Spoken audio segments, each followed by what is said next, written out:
On Democracy Now!, democracynow.org, Breaking with Convention, War, Peace, and the Presidency. We're in Cleveland, Ohio, covering the Republican National Convention inside and out, from the streets to the convention floor. I'm Amy Goodman. We are broadcasting 2 hours a day from the Republican Convention, and next week, all through the week, from the Democratic Convention in Philadelphia. We're continuing to talk about Republican Vice Presidential nominee Mike Pence. We look back now at his time as a radio show host before he was elected to Congress. Here's a sampling of one of Pence's shows from 1997. Speaking in the wake of the Kelly Flynn scandal, Pence suggested there should be a law against adultery. Flynn was discharged from the U.S. Air Force following an affair with a married man and related military offenses. The problem here is that adultery is really an antiquated sin, if you will. It's no longer in vogue in America. And therefore, Kelly Flynn, whether she be in the Air Force or not, ought not to be in any way censured, for all she did was be involved in an adulterous affair. I mean, you get a sense, whether it's columns that I've read in the New York Times that called her behavior an offense of the heart, or elsewhere, you get this sense in the mainstream media. And the problem here was a discomfort with adultery. And does that trouble anybody else? That recording of Mike Pence was uncovered by our next guest, Darren Samuelson, senior policy reporter for Politico. He just published an article headlined "The Old Cassettes That Explain Mike Pence." Still with us, Jeff Sharlet, associate professor of literary journalism at Dartmouth, author of a number of books. But let's go back to Darren Samuelson. Tell us more about what you learned about Mike Pence looking at these, listening to these old cassettes. Well, it was a little bit of a flashback to the 1990s. There was no YouTube back then. We couldn't go and find what Mike Pence said on his radio show going to the internet or Googling.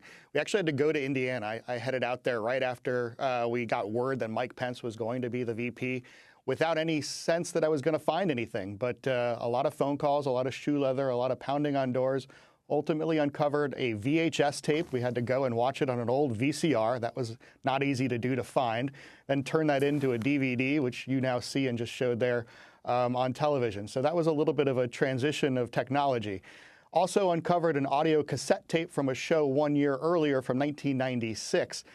The day after the Iowa caucus. So you get a little bit of a sense of what Mike Pence was like as a talk show host. And this was what he did throughout the 1990s. He had, as we talked about before, a couple of failed congressional runs in 1988 and 1990, running against Congressman Phil Sharp, a pretty popular Indiana Democrat. Those campaigns got very nasty. Mike Pence, during and after the 1988 race, actually started his radio career in a very, very small station just outside of Indianapolis in Rushville. It was a very local show called The Washington Update with Mike Pence and Sharon Dissinger, who was a local Republican. They talked once a week about what was going on in Washington. Mike Pence ran again for Congress in 1990. That was the race where he lost, and then apologized afterwards for being pretty negative.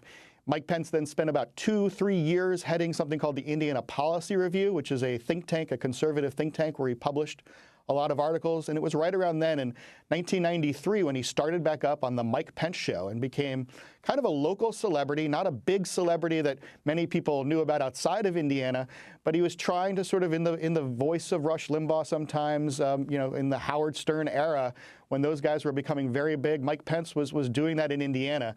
And he had a mix of state politicians. He had Evan Bayh and Dan Quayle and Frank O'Bannon on his show. A lot of Democrats saw it as a really good opportunity to talk to conservative listeners in Indiana. He had a lot of Republicans. And then he also talked basketball. He talked Hoosier basketball. He talked the Indianapolis 500. He talked about the state fair. He was a big fan of that.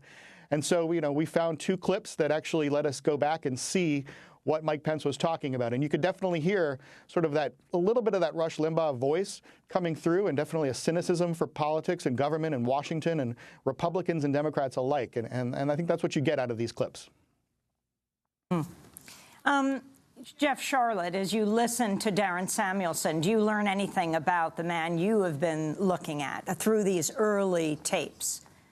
Oh, I think this reporting is invaluable, and hearing that voice back from that time, you're getting this sort of unvarnished sense of the man right before he gets savvier as time goes on, as he spends time in Washington and, talking about making adultery a crime.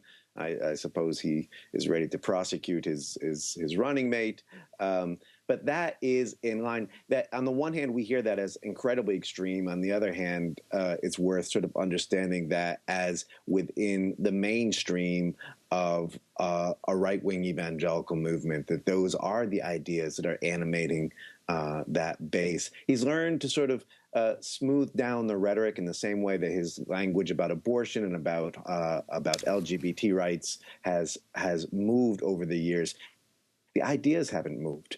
I would love to ask Mike Pence what his ideal response to adultery is today, and if it's not still this idea of recognizing this as a grave public moral danger, in the way that Pence and his circle see morality as the most serious public issue. And I'd like to ask both of you, starting with Jeff Sharlet, what about his teaming up now with Donald Trump?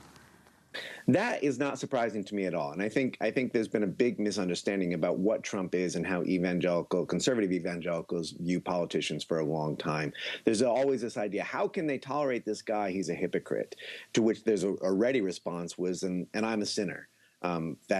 That's in the vernacular. But there's also, especially in those elite evangelical circles, where you see guys like Christian right leader David Barton saying, Trump wasn't my first choice or my second choice, but I now realize that it seems that God has chosen him for this. They don't see him as a godly man. They see him as David Barton, Christian right leader, says, as God's man. As the tool that God is using. And there's a long, long history of that. They love going through history and finding examples of leaders who were not exactly moral exemplars who were used. And it's a theological moment. It goes back. You hear evangelicals citing King David. Secular viewers forget that King David wasn't always such a nice guy in the Bible, but he was God's chosen man. So there's a coalescing idea that somehow, obviously, God is doing something with Trump. It's hard to quite understand what it is, but let's, let go and let God and get yourself on the ticket so that you can be there to influence him in the right direction. And Darren Samuelson, this teaming up. Yeah, one thing I was really amazed by as I was watching the 1997 episode, Mike Pence was kind of doing the Donald Trump shtick before Donald Trump. I mean, Donald Trump at this point in time was going on Letterman and really more of a celebrity. But back then, Mike Pence was sounding the sort of the populist anti-Washington flavor.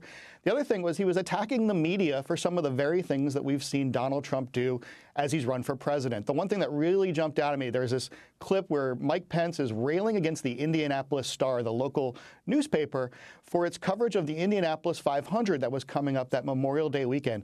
And one of the things that Mike Pence really harped on was the number of people that the Indianapolis Star said were at the preliminary race events, the Carburation Day, which is sort of the last practice race before the event. I think the Indianapolis Star reported there were 15,000 people there, and Mike Pence incredulously is like, where did they get that number? How on earth did they get that? He had been there as a reporter with his own press pass, and he had said that he had seen several tens of thousands more people. He was upset about a picture in the newspaper that day that showed an empty sausage and peppers steak stand, and Mike Pence was like, I was there and I saw a much larger line. It's the same kind of thing you heard early on in the Trump campaign when he was railing against reporters for inaccurately reporting the size of the crowd. Only Mike Pence was doing this 20 years ago. And you hear it over and over as he kind of criticizes reporters and criticizes the mainstream media, something you heard Rush Limbaugh do a lot, obviously, in the 1990s, too. But Mike Pence was doing this, with a press pass around his neck on an Indiana radio station that, was broadcast in a lot of very small towns. It really helped him, as I said in my story, build the base and maintain that network of donors, people who supported his campaigns, I say, back in 1988 and 1990, were his biggest radio sponsors when he was on the air. These are local businessmen from Indiana, one who is now actually the chairman of the Indiana Republican Party and is a close Pence ally. maintained support for him as he ran for Congress in 2000. So he really built a network. He was out there on the streets talking with his sponsors, meeting with affiliates. He was hosting, salons with big names in Indiana. So he was really always courting a network for that run for Congress. And again, it just sort of shows that he was always thinking ahead to that political career that now has him on the ticket with Donald Trump. It's quite amazing.